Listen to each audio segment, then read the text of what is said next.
Got here with the Profitable Homestead Project. Today we're on the last video, video 7 of the Belief series. We're talking about characteristics of a profitable homesteader. You gotta believe you can do it. And this video is all about encouraging you. We talk about people who not necessarily are homesteaders, but they went up against incredible odds to be able to produce and help and serve and really enjoy the process.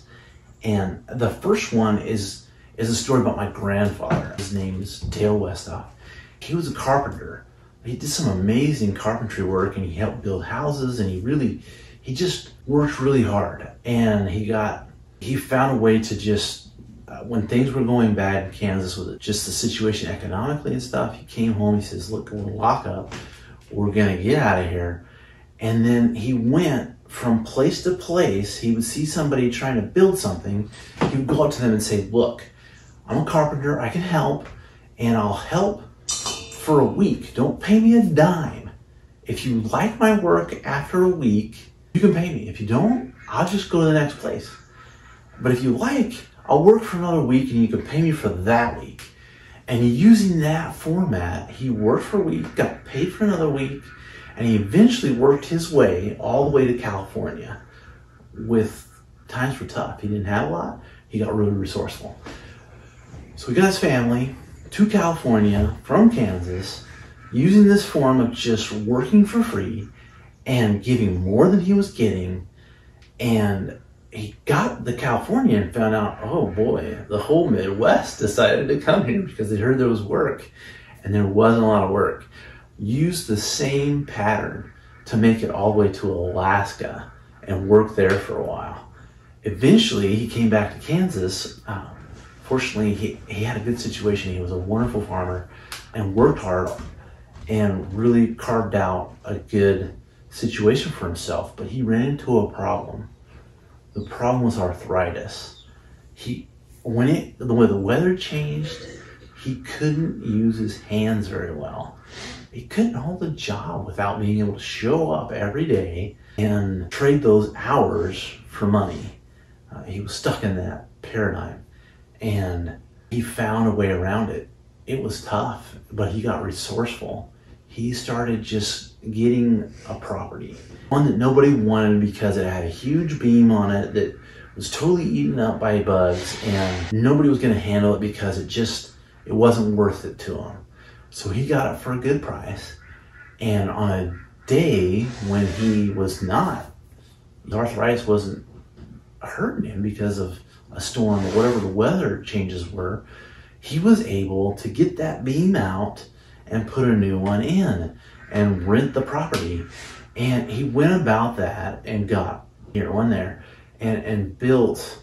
He had a farm, and he had several properties, and he had these houses, and he found a way to be able to really function on the days he could function. And when he was hurting, his arthritis was too bad, he was not at work, and he still had stuff coming in. That's a perfect example of getting value out there and getting paid for it, even when you're not putting in the hours day in and day out. He worked when he could, and he built a great situation for his family that got them through. Grandpa passed away in the 90s, and he really did some beautiful things.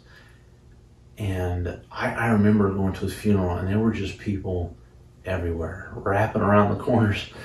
They wanted to come and pay their respects for a man who was he was a hard worker, and he did things to bless his community. It was obvious that they had showed up in droves to pay their respects to him and his family. And that's my first story, somebody that really had a disability. And then I have a grandpa on the other side who, in a farming accident, he was working in a mill.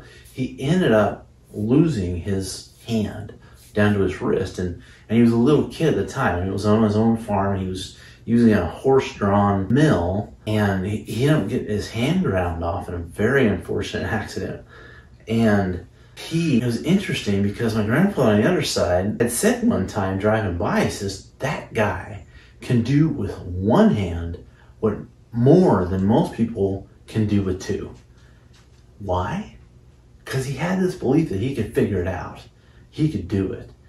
And Grandpa, it was interesting because he would hold his stub and he would put a nail on the stub, and he would actually poke it all into the wood, push the nail in as far as he could, hold it there, and then hit it with a hammer. It was amazing to watch this man work. He could hit that nail basically in the air because he dropped the stuff and hit it with a nail, hit it with a hammer, and get the nail all the way into the wood. And he was a hard worker. He was a pig farmer, raised pigs, did most of it just on his own, which is amazing. He had a system down, and he just did all these amazing things. I really enjoyed watching him. He passed away, I think he was 92. I enjoyed working with him. It was just a pleasure to see him encouraged by his disability. He found it fun to figure out ways to get things done with his situation. I want to offer you all the encouragement in the world. You can do this. You can figure it out. Reframe your personal narrative, and doesn't matter what you have or don't have, the resources, the land, anything, just get started. Have that purpose, that reason that really drives you to bless your community and to get out of whatever 9 to 5 or get your homestead that you already have into profitability so you can really dive in and help other people. What is your purpose? Why are you driving for this? Why are you trying to get away from that and going into this? Figure out what you want. I talked about Nelsie Lincoln Benedict's book, How to Get Anything You Want.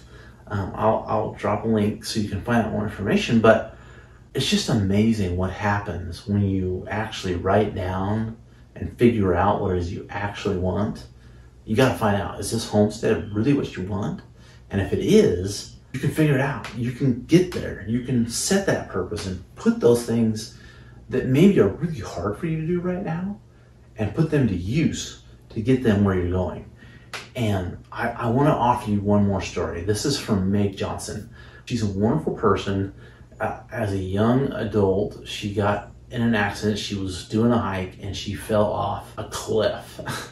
She was jumping from rock to rock and misjudged, and she became a paraplegic. And it's amazing to see what she does today. She makes her own income. She has a beautiful family, has some kids, and she makes her income going around talking. I mean, she's not a carpenter or a farmer, but she makes her income just as a motivational speaker. And I say just, but she has something in common with us homesteaders. She likes to grow things. And she was able to set up in her home, beautiful family, supportive people, but she poured a concrete slab so she can get a wheelchair around, right? And then had raised beds put in and layered them up with all the different layers it needed to have these beautiful, beautiful raised beds. And with the minimal amount of movement she still has with her hands, she's able to garden. Isn't that amazing? She has figured out a way to access her whole garden by wheelchair. She can lean over. She's doing it the hard way, not aquaponics, but she's doing it the hard way. And she's able to care for these wonderful little gardens, these raised beds that are right there at wheelchair level so that she can do it. And I just think it's amazing. If anybody is in a situation where they think they can't do it, I just want to promise you, I want to encourage you to go out and find these wonderful people who are doing this. And I'm not saying they don't have obstacles. They have serious depression, especially when these huge life-changing, life-shifting events happen. They go through a lot. But just like the Orville brothers who figured out the airplane, it becomes a life or death situation. They have to be driving to a purpose, leaving something behind, and it drives them, motivates them. And what motivates you? What really motivates you? What emotions can you put out there that will really get you towards what this profitable homestead you're desiring, and away from whatever it is that you really don't want to be dealing with? Do you want your spouse at home? You know what your reasons are. So that's my soapbox about encouragement, really getting this belief into your head. I want to encourage you that you can do this. People are doing it all over the world right now.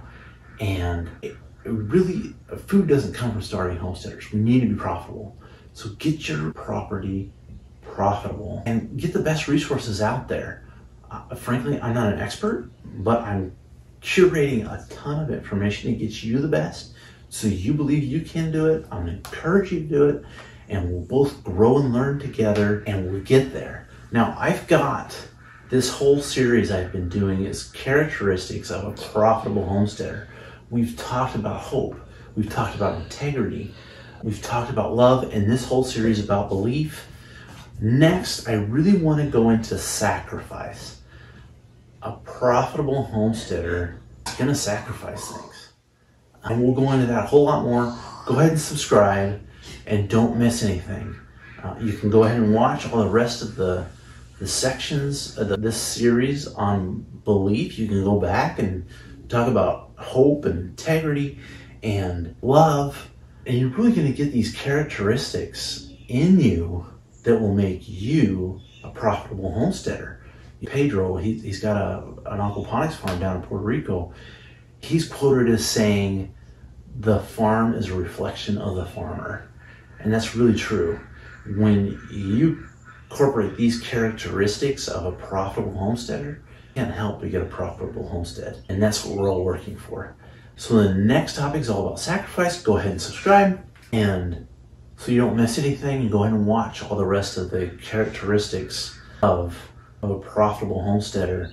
And you will see more and more of this coming out. I just invite you to keep coming for the journey, coming along for the journey as I grow a profitable homestead, and you can learn from my mistakes, my wins, and everything else, so you can have a profitable homestead and really take care. The whole point, the vision is to take care of many of the problems that are happening right now with food in it. Watch the news. If you don't believe me, watch the news. You'll see that lots of confusion is going on, and we can really help people by not only becoming profitable, but using that income, that profitability, to really bless and care and share the love that we've received with those around us, and have that abundance.